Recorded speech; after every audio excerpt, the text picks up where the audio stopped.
하나님의 말씀 묵독합니다. 요한복음 1장 1절로 2절 말씀입니다.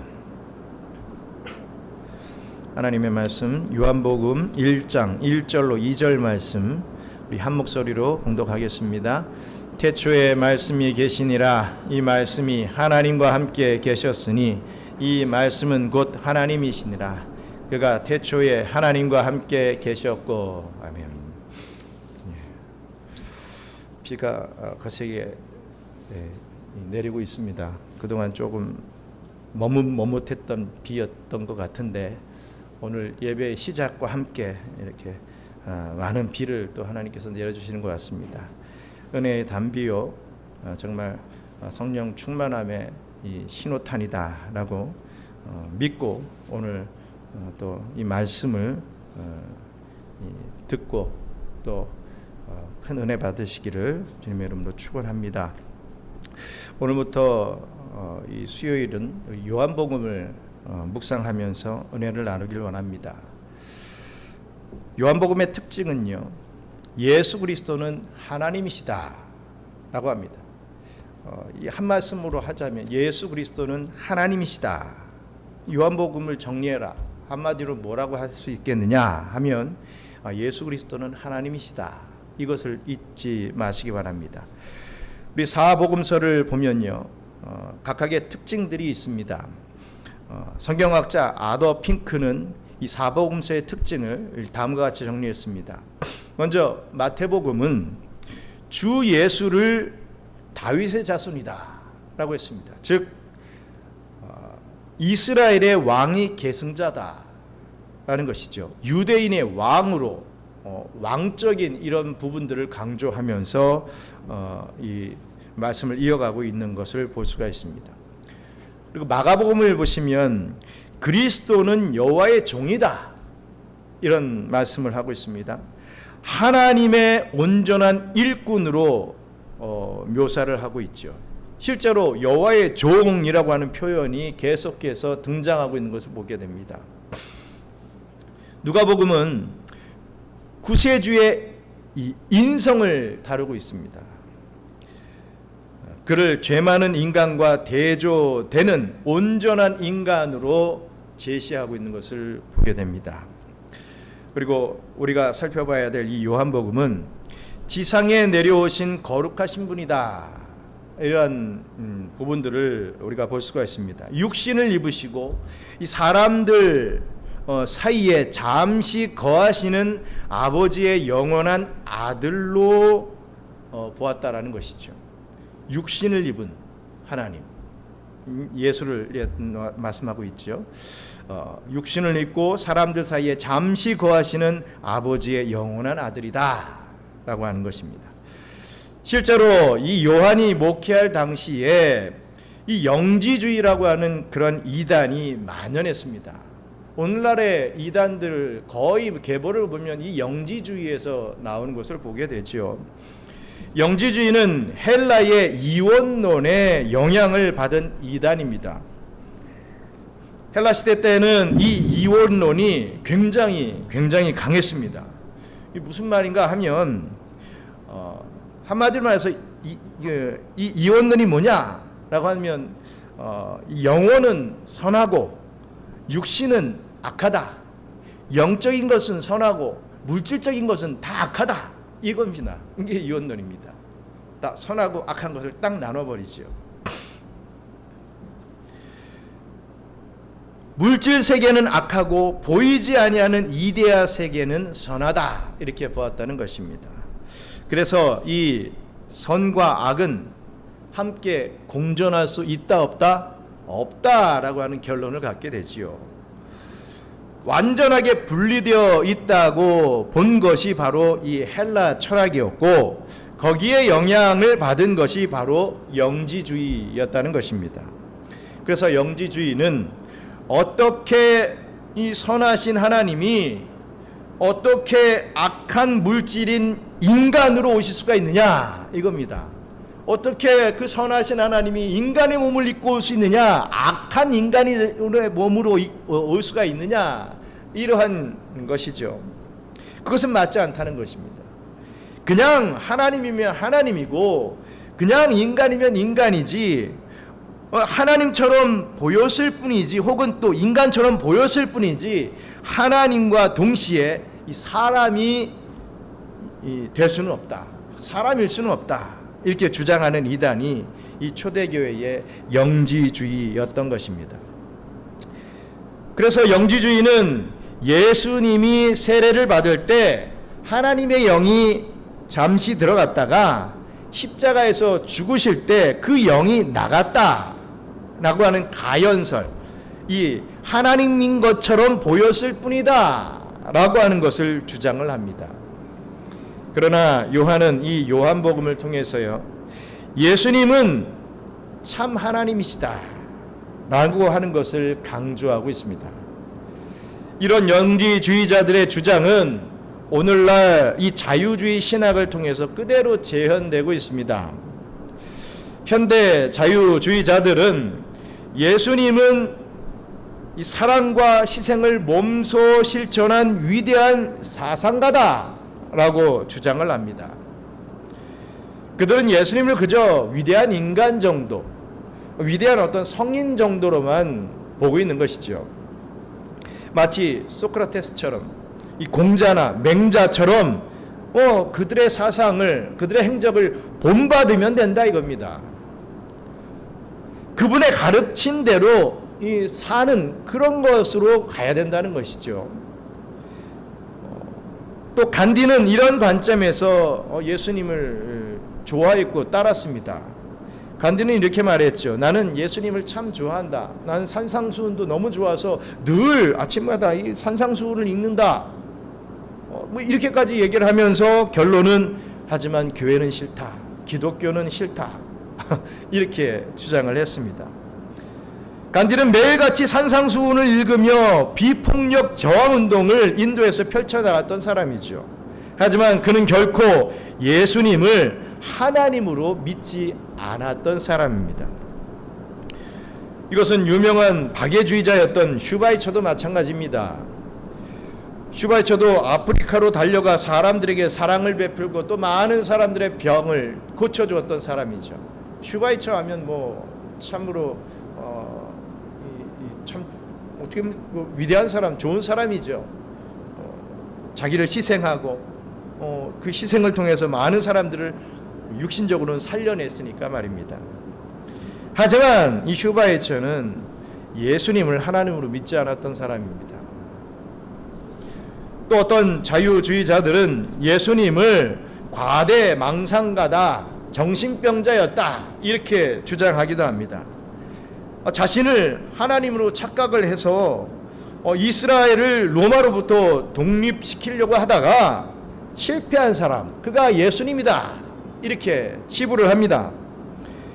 그래서 자신의 사촌이었던 세례 요한을 시켜서 저분이 바로 구약에 예언되어진 메시아다라고 이 거짓 선전을 하게 만들었다는 거죠.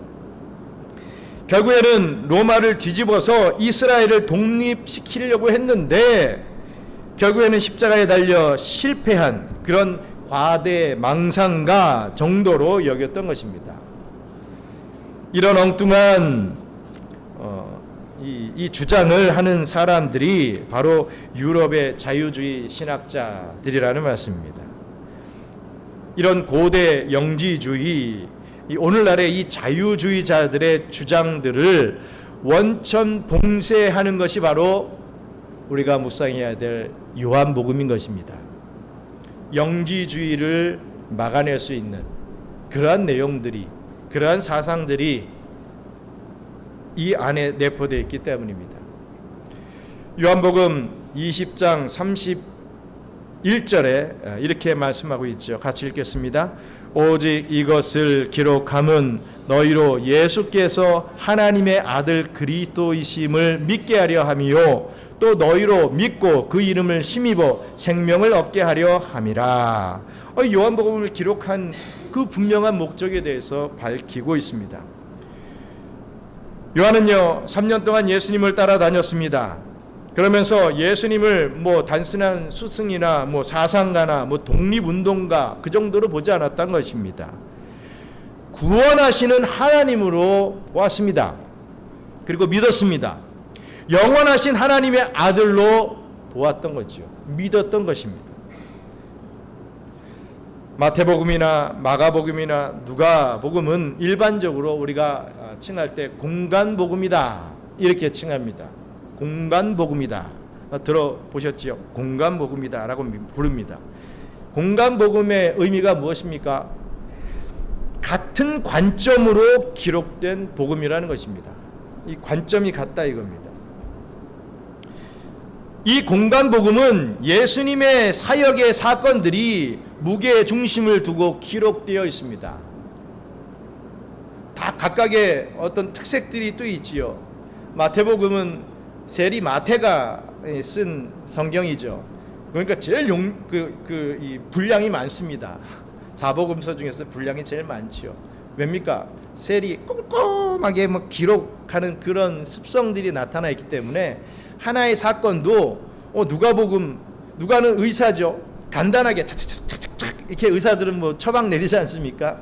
그런 식으로 딱 기록해서 분량이 적은데 마태복음은 하나하나 시간상으로 세밀하게 그 사건들을 기록하느라고 분량이 많아졌습니다. 그런 특색들이 있다 이거죠. 마가는 마가대로, 또 누가는 누가대로, 마태는 마태대로 다 그런 특색들이 있지만 분명한 것은 예수님의 사역의 사건들을 무게중심을 두고 기록했다라는 데 있습니다. 하지만 요한복음은 다르다 이거죠.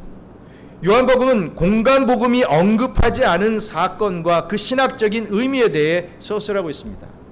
쉽게 말하자면 마태, 마가, 누가복음을 열람을 하면서 요한이 요한복음을 작성했습니다. 그러니까 중복되는 거 이런 거 빼고 좀 필요 없는 내용들은 또 빼고 또 새로운 거 좀 넣고 정리하고 이런 내용들이 있었다는 거죠. 그러면서 이 신학적인 의미를 강하게 표현하고 있는 것을 봅니다. 예를 들자면 양과 목자에 대한 가르침이 있는 10장의 내용이 그런 것입니다. 또 다락방 강화라고 일컬어지고 있는 14장으로 16장까지의 내용이 그런 부분이죠. 또 예수님의 대제사장적 기도라고 일컬어지는 그 위대한 본문인 17장, 요한복음 17장 등이 바로 그러한 예입니다. 이런 본문을 통해서 하나님과 예수님의 관계가 어떠한가를 가르쳐주고 있습니다. 그리고 예수님과 우리와의 관계를 신학적으로 설명해 주고 있는 것입니다. 그래서 괴스텐버그라고 하는 신학자는요, 요한복음은 로마서와 함께 신학의 최고봉이다 라고까지 강조하면서 말을 했습니다. 그래서 우리는 이 요한복음을 통해서요, 그리스도의 하나님 되심과 그 의미를 깨달을 수 있습니다. 그러므로 우리에게 풍성한 성경 해석의 기쁨을 주는 책, 그것이 바로 요한복음이다 라는 것을 우리가 미리 알고 이 요한복음을 접해야 할 것입니다. 그럼 한번 본문을 조금 들어가 보겠습니다. 요한복음 1장 1절의 말씀은요, 창세기의 1장 1절을 생각나게 하죠. 창세기 1장 1절 다 외우고 계시죠? 뭡니까? 태초에 하나님이 천지를 창조하시느니라 라고 하는 말씀, 우리가 자다가도 일어나서 다 생각나는 말씀 아니겠습니까? 여기서 창세기의 태초는요, 하나님이 이 세상을 창조하실 때의 그 순간, 그 태초를 말합니다. 베레시트라고도 하죠. 창조하실 때 그 시기, 그것을 태초라고 얘기합니다. 하지만 요한복음에 있어서의 태초는 그거하고는 조금 다릅니다. 요한복음에서의 태초는요, 이 세상이 만들어지기 이전에, 즉 이 세상이 존재하기 이전의 영원의 상태를 말합니다.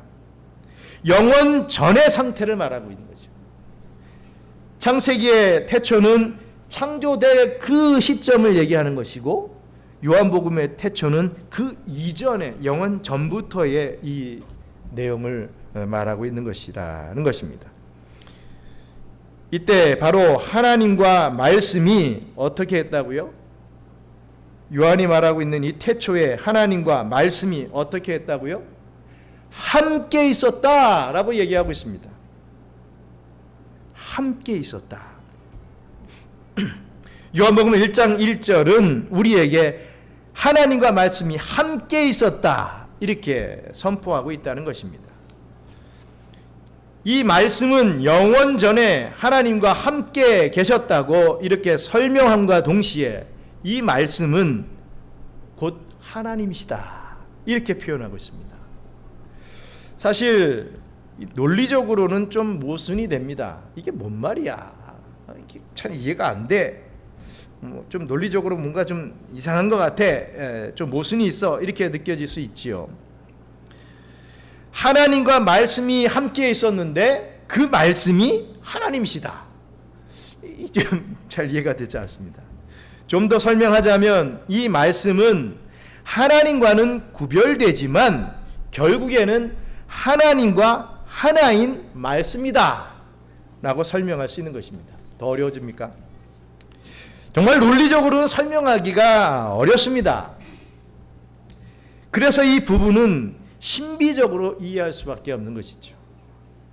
그러나 여러분 삼위일체 하나님을 믿으십니까? 선생님 믿으십니까? 선생님 믿으십니까? 그러면 아무 문제가 없는 거예요. 우리는 삼위일체 하나님을 믿습니다.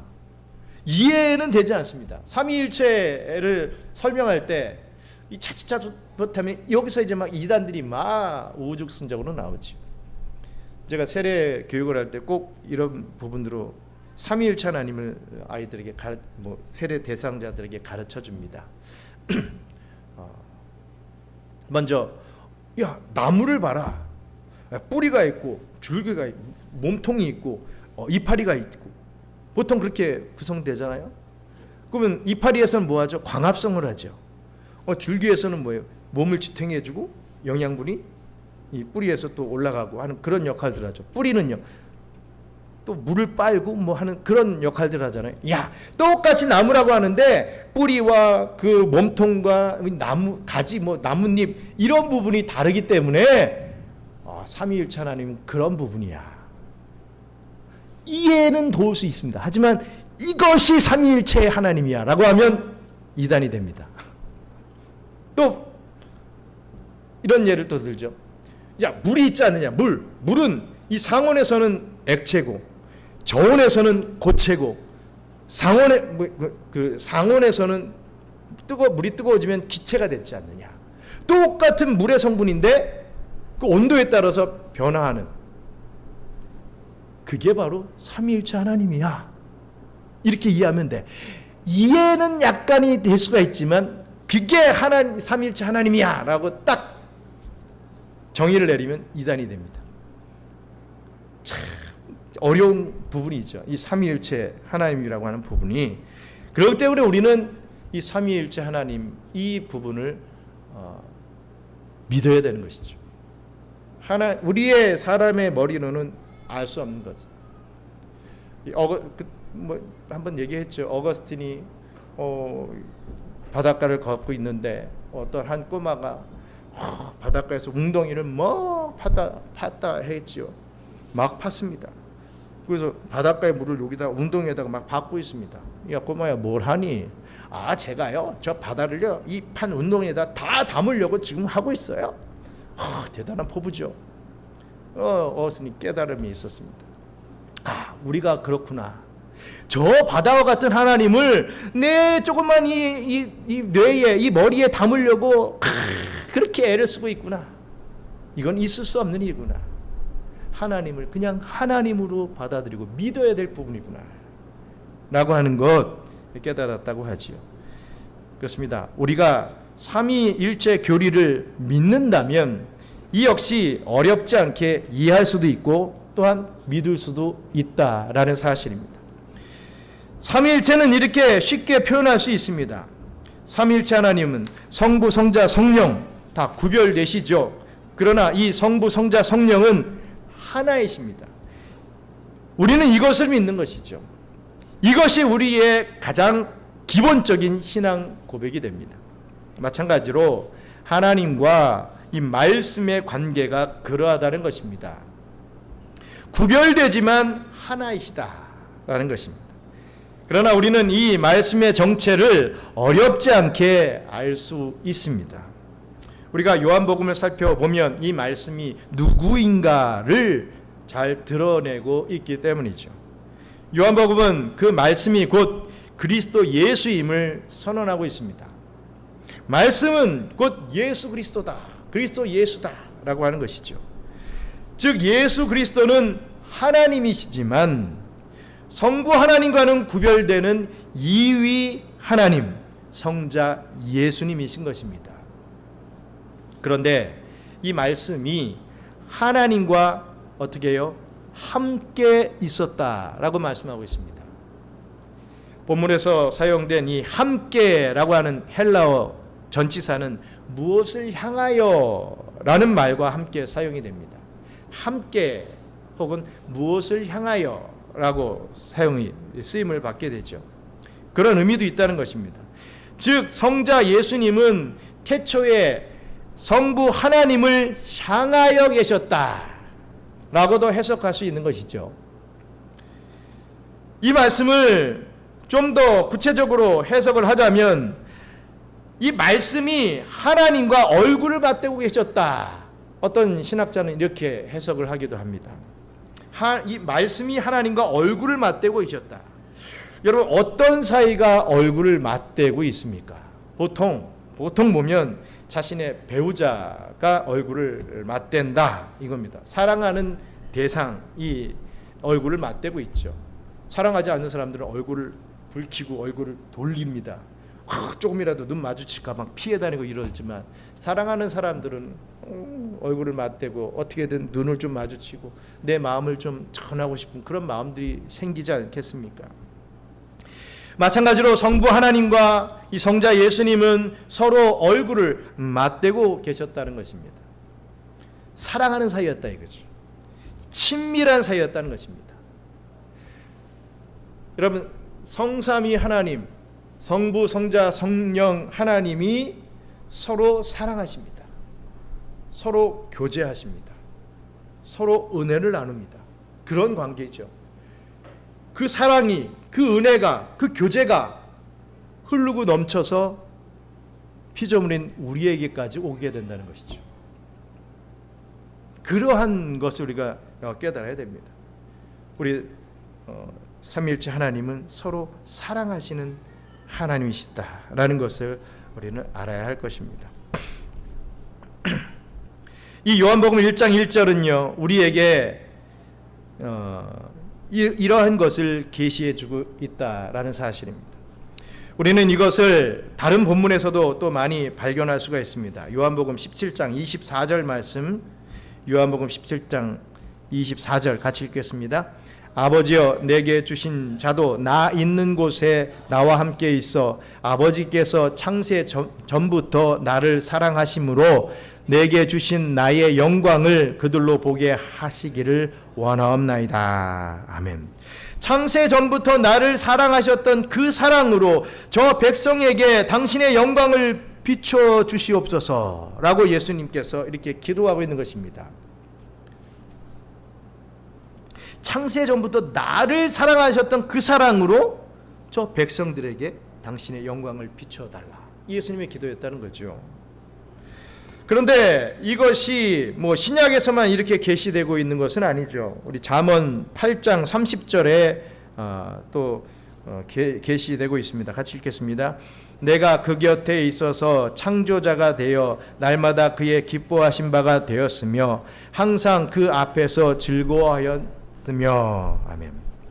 여러분 이 잠언서의 말씀은요 이 지혜라고 하는 단어가 의인화돼서 나타납니다. 여러분 이 잠언서를 읽을 때 지혜라고 하는 단어가 나오면 그것을 그냥 지혜로 읽으면 안 되고 의인화된 그런 부분으로 이 예수 그리스도를 대입해서 읽어야 그게 그 의미가 확 들어오고 깨달음이 있습니다. 맨 지혜가 무엇을 하지 않느냐 지혜 하다 보면 이게 뭔 말인가 할 수도 있는데, 그래서 그 단순히 그 지혜를 지혜로만 보는 게 아니라 우리는 구속사적 의미에서 이 지혜를 예수 그리스도로 대입해서 읽으면 그 내용이 훨씬 더 분명하게 드러난다는 것이죠. 이 본문에서도 예수님이 하나님 곁에 있어서 창조자가 되어 날마다 하나님의 기뻐하신 바가 되었으며 항상 하나님 앞에서 즐거워했다라고 성경은 우리에게 이렇게 계시해 주고 있습니다. 이것이 요한복음 1장 1절에 그대로 반복되고 있다는 것이죠. 여러분, 예수님이 어떤 분이십니까? 창세 전부터 하나님과 함께 계셨으며 그분은 하나님의 기쁨이었다. 그분은 하나님이 너무나도 사랑하시는 성자 예수님이었다 라고 하는 것을 이 요한복음 1장 1절은 우리에게 아주 잘 가르쳐주고 있습니다. 그렇다면 왜 그리스도를 그럼 말씀이라고 했겠습니까? 말씀에 해당하는 헬라어는 뭐 잘 아시죠? 로고스라고 합니다. 말씀은 로고스입니다. 말씀, 이 말이라고 하는 것은 인격을 표현하는 수단입니다. 우리는 어떤 사람의 인격을 어떻게 알 수가 있습니다. 보통 인격이라는 것을 어떻게 우리가 캐치해낼 수가 있지요? 그 사람의 말로 알 수 있습니다. 저도 참 말 실수가 많아가지고 제 인격을 깎아먹을 때가 참 많이 있는데 마음은 그렇지 않은데 말이 잘못 나와가지고 좀 그런 손해를 보는 경우들이 참 많이 있습니다. 참 이 사람을 사랑하는데 말로는 참 그게 표현이 안 돼가지고 뭐 오해가 사고 저 사람이 날 싫어하나? 그런 부분인 거예요. 일례로 오래된 동창을 뭐 만나는 그런 순간이 있었습니다. 그러니까 제가 이제 성악가를 나왔는데 성악가 동창들을 좀 만나게 되는 그런 경우가 있었어요. 제가 거의 뭐 동창회는 참여 못하고 안 하고 하는 사람인데 어떻게 그렇게 동기들을 만나게 됐었습니다. 근데 제가 그 안에서 성악가는 또 여자분들이 많잖아요. 좀 호감을 갖고서 내가 좀 대했던 여자분이 있었는데 지금 기억에서는. 근데 그 친구가 얘기하는 게 내가 자기를 싫어한 줄 알았다 이렇게 표현하는 거예요. 나는 좀 호감을 갖고 뭐 좀 이렇게 좋은 관계로 지내보려고 했던 부분이었는데 그게 말이 약간 좀 잘 안 돼서 저 사람이 나를 싫어하는구나 이렇게 생각했다는 거죠.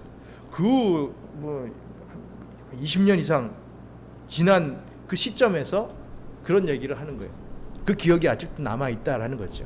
야, 오해였다. 내가 아니다. 난 너를 참 괜찮은 친구라고 생각했고 나는 그렇게 대했었는데 너는 그렇게 생각했구나. 미안하다라고 했던 게 갑자기 지금 뭐 설교 말씀을 하다가 기억난 게 아니라 지금 기억이 납니다. 그렇다 이거죠. 이 말을 통해서 인격이 드러나게 된다 이겁니다. 말이 험하면 저 사람은 험한 사람이야 이렇게 인격이 치부당하게 되죠. 말에 어떤 예의가 없으면 막 반말 툭툭하고 막 욕설이나 좀 하고 막 이런 어떤 예의가 없으면 저 사람은 참 예의가 없는 사람이야 이렇게 치부가 됩니다. 말의 존중함이 늘 넘쳐나면 저 사람은 참 다른 사람에게 배려를 잘하는 그러한 사람이구나 이렇게 평가를 받게 되죠.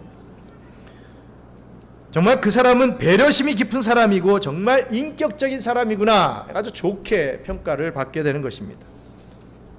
여러분, 꼭 말로만 또 그렇겠습니까? 행동도 또 그런 언어가 될 수 있습니다.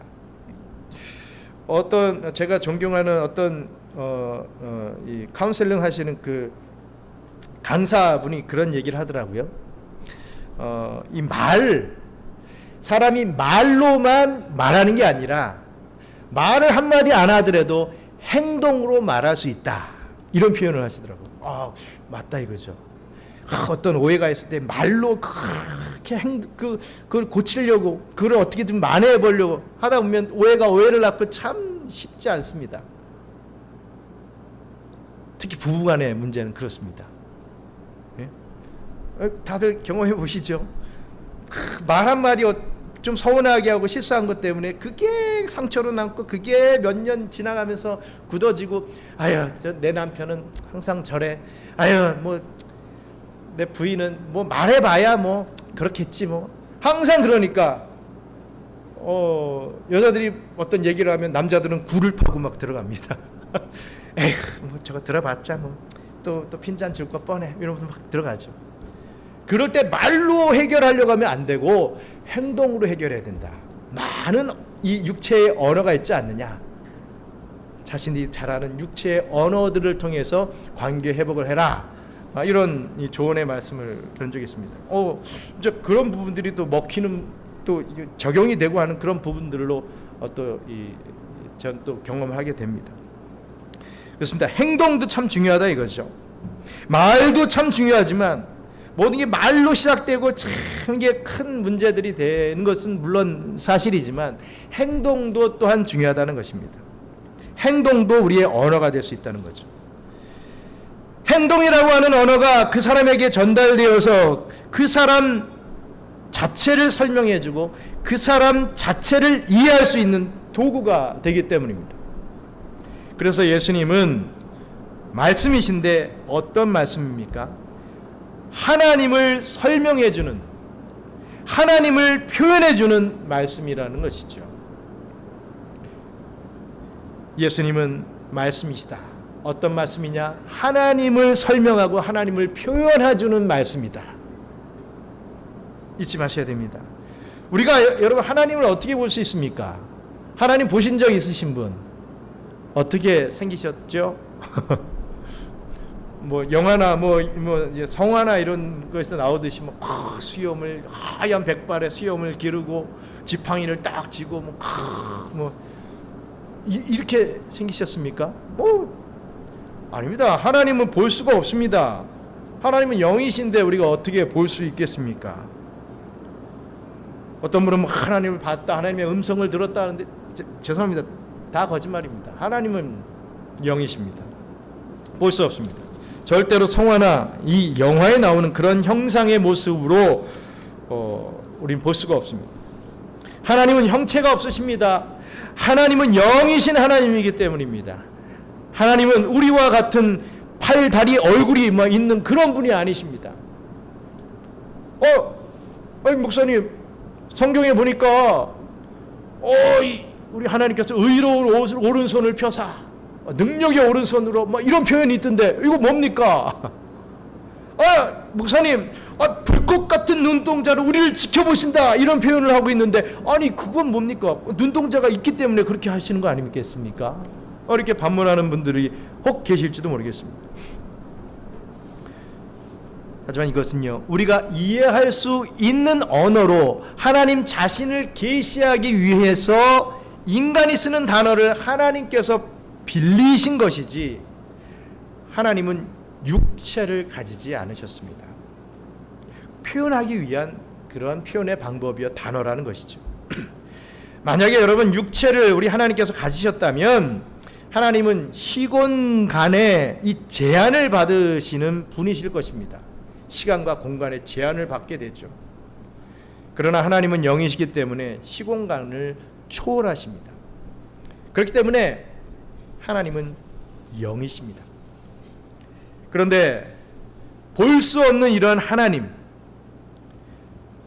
이 볼 수 없는 하나님을 우리는 과연 어떻게 볼 수 있을까요? 볼 수 없다 그러는데 또 뭘 또 볼 수 있냐는 것도 물어봅니까? 이게 무슨 자꾸만 말에 꼬리를 물면서 저 이해가 안 됩니다 이렇게 또 생각하실지 모르겠지만, 하나님을 설명해 주시는 말씀이신 예수님을 통해서 우리는 알 수도 있고 볼 수도 있고 깨달을 수도 있게 되는 것입니다. 예수님은 그렇기 때문에 요한복음에서 로고스다, 말씀이다 이렇게 표현하신 것입니다. 예수님은 하나님을 설명하시는 분으로 이 땅에 오셨습니다. 그래서 성경은 예수님을 말씀이라고 계시하고 있다라는 사실이죠. 우리가 어떻게 하나님을 알 수 있습니까? 예수님을 보면 알 수 있죠. 예수님의 말씀을 들으면 우리는 하나님을 알 수 있습니다. 그래서 요한복음 14장 9절에 이렇게 말씀합니다. 제자들이 우리에게 하나님을 보여주시옵소서 이렇게 요청했죠. 그때 예수님이 뭐라고 합니까? 우리 14장 9절 말씀 같이 읽겠습니다. 예수께서 이르시되 빌립아 내가 이렇게 오래 너희와 함께 있으되 내가 나를 알지 못하느냐? 나를 본 자는 아버지를 보았거늘 어찌하여 아버지를 보이라 하느냐? 이 말의 의미가 그것이라 그러죠. 뭐 하나님을 보여달라고 자꾸만 이렇게 그런 얘기를 하느냐? 하나님이 내가 너희와 이렇게 오래 함께 있었는데 또 뭘 보여달라고 하느냐? 이렇게 말씀하셨다는 것입니다. 나를 보았으면, 내 말을 들었으면 하나님을 알 수 있게 되는 것이다. 나를 아는 것이 바로 하나님을 아는 것이고 나를 본 자가 바로 하나님을 본 것이다 라고 이렇게 예수님께서 말씀하고 계시는 것입니다. 사랑하는 경양 선교교회 성도 여러분, 우리는 예수님을 알아감으로 하나님을 알아가는 것입니다. 우리는 어떻게 살아야 할 것인가 라는 것을 생각하기 전에, 내가 어떻게 살아가야 되지 이런 것을 생각하기 전에 예수님이 어떤 분이신지를 먼저 알아야 합니다.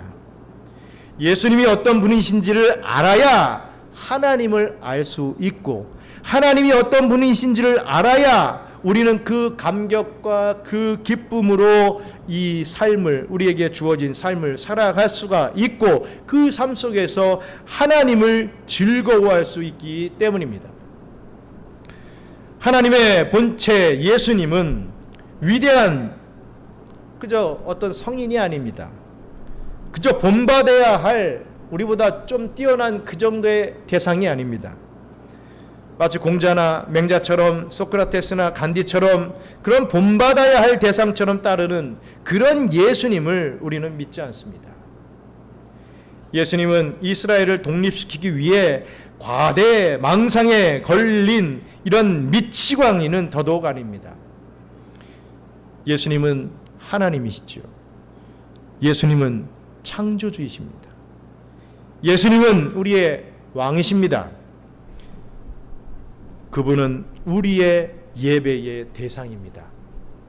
우리는 그분께 엎드려야 하고 그분의 명령에 순종해야 하고 우리는 그분과 함께 사랑을 나눠야 합니다.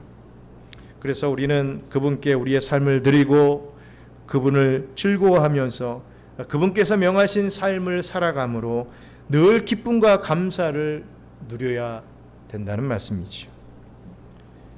여러분, 그렇게 함으로 계속해서 조금씩 하나님을 알아가게 되시는 우리 경양 선교교회 성도님들 되시기를 주님의 이름으로 축원합니다.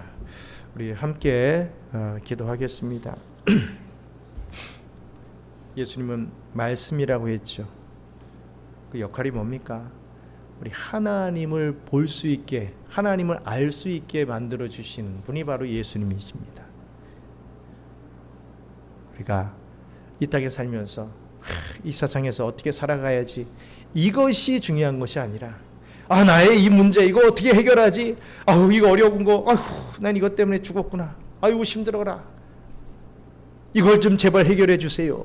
라고 그 문제만 집중하는 우리의 인생이 아니라 그 문제를 허락하시고 문제를 해결해 주시고 이 세상 이 생사화복을 주장하시는 우리 하나님 앞에 집중을 할 수 있는 그 하나님을 증거하는 삶을 살아갈 수 있게 해달라. 우리의 기도의 이 모습은 그래야 되지 않겠습니까? 오늘 이 시간 많은 이 과정 속에서, 크고 작은 문제 속에서 우리가 자포자기하고 막 넘어지고 쓰러지고 미혹되고 그러지 말고 하나님을 바라보고 말씀이신 예수님을 붙잡고 더욱더 승리의 삶, 그 복음을 증거하는 삶을 살 수 있게 해달라고 우리 잠시 기도하겠습니다. 감사합니다. 하나님, 저희들에게 이러한 은혜의 말씀 허락해 주신 것 감사합니다.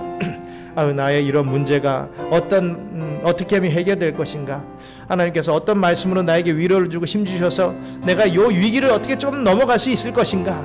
이런 것만을 생각하고 스트레스 받으며 살아가는 우리의 인생들에게 너희들은 그런 문제에 집중하고 그런 문제에 자꾸만 넘어지지 말아라. 나에게 집중해라. 말씀이신 예수님께, 우리 하나님께 집중함으로 그 복음을 증거를 할 수 있도록, 어떻게 하면 그 어떤 상황 속에서도 내가 주의 말씀을 증거할 수 있을까, 그것을 생각하고 그것을 좀 잘하기 위해서 살아가거라 라고 하시는 그 하나님의 음성을 이 시간 듣기를 원합니다.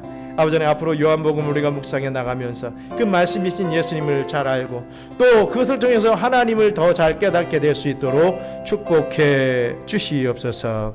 감사합니다. 하나님, 말씀이신 예수님을 붙잡습니다. 우리 예수님께서 하나님에 대해서 더 정확히 확실히 알려주시고 우리가 정말 주님을 의지하며 승리의 삶을 살아갈 수 있도록 역사해 주시옵소서. 오늘 이 하루를 생각만 해도 참 많은 문제들, 또 고민스러운 일들이 우리 앞에 너무나도 많이 있습니다. 자꾸만 그 문제에 눈길을 주고 그 문제 앞에 무릎 꿇지 않게 해주시며 정말 더 하나님을 잘 섬기고 더 주의 복음을 잘 증거하는 삶을 살 수 있게 해달라고 하는 그러한 바른 기도를 통해서 우리의 삶이 변화될 수 있도록 역사해 주시옵소서. 아버지 하나님, 저희들 적은 무리이지만 이렇게 모여서 예배 드리게 하신 것 감사합니다. 이 예배가 끊이지 않게 해주시고 더욱더 예배에 동참하는 많은 경영의 성도들이 생겨날 수 있도록 축복해 주시옵소서. 오늘 이 하루도, 남은 하루도 예수 그리스도의 말씀에 붙잡히기를 원합니다. 주님이 원하시는 그런 삶을 제대로 좀 살아갈 수 있도록 우리 주님께서 말씀에 붙잡힌 저희들을 인도하여 주시옵소서. 감사를 드리며 모든 말씀 예수님의 이름으로 기도드리옵나이다. 아멘. 주기도문으로 마치겠습니다. 하늘에 계신 우리 아버지여, 이름이 거룩히 여김을 받으시오며 나라가 임하옵시며 뜻이 하늘에서 이룬 것 같이 땅에서도 이루어지리이다. 오늘날 우리에게 일용할 양식을 주옵시고 우리가 우리에게 죄 지은 자를 사하여 준 것 같이 우리 죄를 사하여 주옵시고 우리를 시험에 들게 하지 마옵시고 다만 악에서 구하옵소서. 나라와 권세와 영광이 아버지께 영원히 있사옵나이다. 아멘.